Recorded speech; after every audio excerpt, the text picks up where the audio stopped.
All right, everyone. So we are currently working on our slab relief tiles, and you can put anything that you want on these relief tiles. So I kind of said you can do something maybe about yourself. You could do something kind of nature-based. You could do something like your name or a letter of your name and just add decorative things. But on your relief tile, you are subtracting and taking away clay, and you'll also be using pinch and coil methods to add to your slab.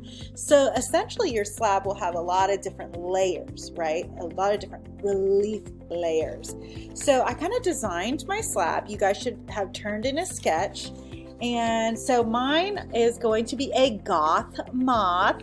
And so I want my goth moth to kind of come out of the back slab, but behind it on my slab, I'm going to carve kind of a beehive kind of texture or design. And then I'm also going to use coil and make some kind of vines going around and behind my goth moth. And I'm even going to add some flowers. So after I cut out my slab, I'm actually going to use this as a template on top of that slab. So I'm going to go ahead and cut that out. So your drawing should be the size that you want your slab to be. Now you could actually use this as a template to cut your slab out of the larger slab that you rolled. So that could go on your slab that you just rolled out, and then you will use this to cut out the exact size that you need for your slab relief tile. So I'm going to actually use a ruler or anything with a straight edge to cut that. There's my ruler, and I could actually use a variety of these tools. I could use my popsicle stick to cut it. I could use one of these modeling tools if you have one with a nice cutting edge. So I'm going to use that, and I'm going to just place my ruler where the edge lines up with the edge of my paper, like this. Then I'm just going to use that modeling tool or popsicle stick and just cut all the way through my clay. You can see I kind of made a thicker slab because I want to be able to carve away some layers and add to it. And so if I'm carving away layers, I definitely want there to be enough thickness to the slab that it's safe and it won't like be so thin that it breaks easily. But I also don't want it thicker than my finger, right? You can see you can get a real nice, smooth, even cut by just staying along the edge of your ruler. If something's not comfortable for you to make a nice, clean cut, move it. Make it comfortable so you can have a good, clean cut.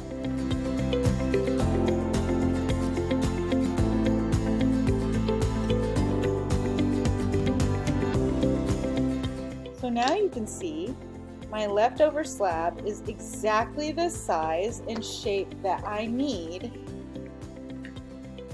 for my project. The last thing that you're going to do actually before you remove that piece of paper is you're going to leave it on there, and then you're going to trace over it with your pencil. So I'm just going to redraw it real quick. And I'm just going to kind of get my basic outline. It doesn't have to be perfect. I'm actually trying not to press too hard, just hard enough to make an imprint on the clay below. I'm kind of pressing too hard in places like that, and I poked through. So I'm trying not to push too hard that I poke through.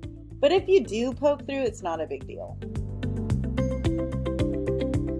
And then for these guys, I'm just going to kind of trace where I want the vines to go.